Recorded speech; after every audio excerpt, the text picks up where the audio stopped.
Welcome to New Focused Approach to Mathematics Basic 7.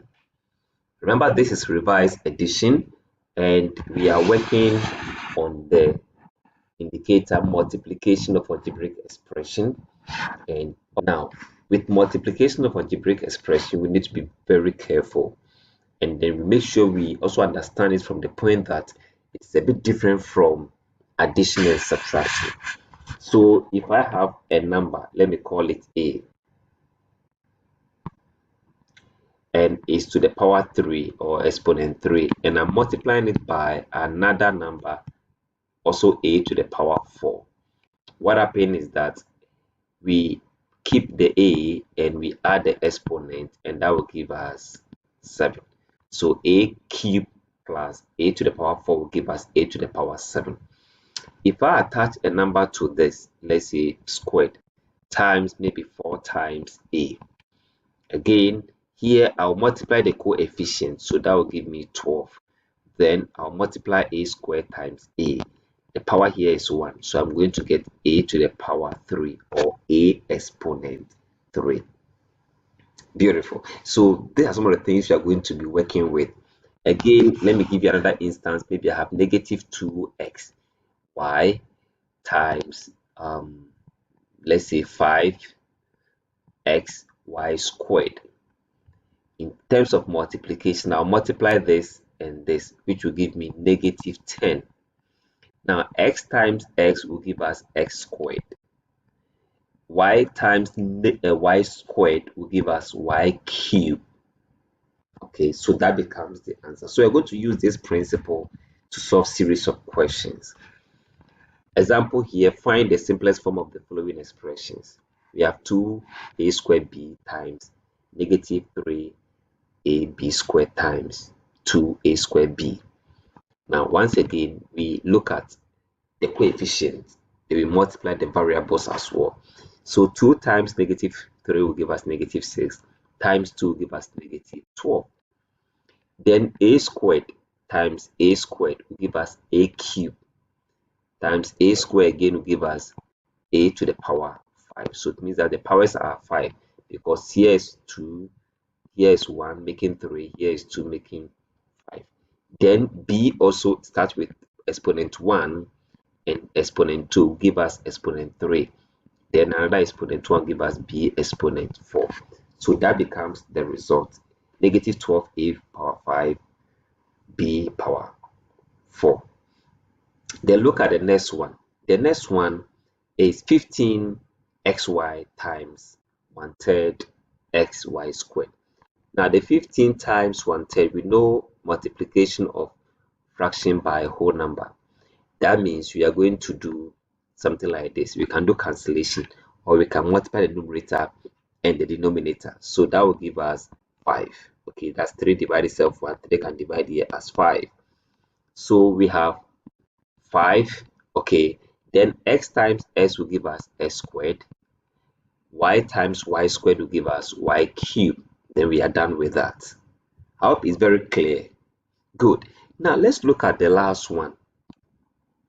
The last one is 5 times 6 will give us 30. So we have our first number 30.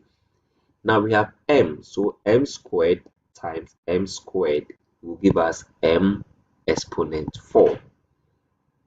Then n squared times n squared will give us n exponent 4 as well. So that becomes the answer.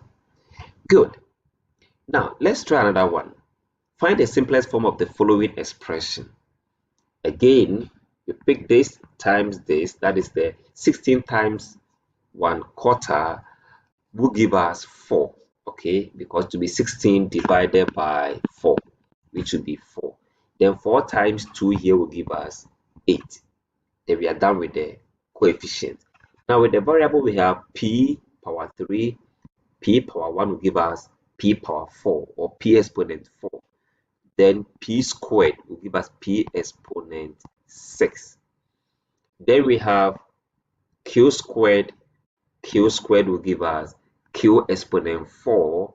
Then q to the power 1 will give us q exponent 5. And that becomes our answer. I hope it makes sense. The last example. Here we want to apply the knowledge of what we've learned. We are to find the area of the shaded portion, which simply means we want to find the area of the bigger rectangle minus area of the smaller rectangle. That will give us the area of the shaded portion. So the bigger rectangle, we know area of a rectangle is length times breadth. So the length is this, the breadth is that. So we are going to have 3p plus q all times 5q, okay, plus 2. So we are going to do this expansion. Then whatever be the answer minus that of the smaller one, which is also 2p times 3q. So this is what we have. So that is the smaller one. When we are able to get the area of the smaller one out of the bigger one, we'll get the remaining area, which is the shaded portion. So let's do this simple work here. So we are going to expand this one. And here we have the binomial expansion. Okay, that if you are multiplying binomial times binomial. So we pick the first number, we use to multiply everything here. So we are going to get 3p into bracket 5q plus 2. Then we take the q also into bracket. Q also multiply everything there to give us q times 5q plus 2. Then minus everything here, which is 6pq. Okay, so we do the expansion. So we are going to have 3 times 5 will give us 15pq plus 6p. Then plus q also times this will give us 5q squared plus 2q minus our 6p and q. So then we get this. Now with our knowledge in addition and subtraction of algebraic expression, we can see whether we can add and subtract. You realize that apart from this 15pq and then the 6pq, the rest are not like terms. So we can just do that subtraction and have 9pq, okay, then plus our 6p plus 5q squared plus 2q. And that answers the question because the rest becomes unlike terms. So we can add, we can subtract.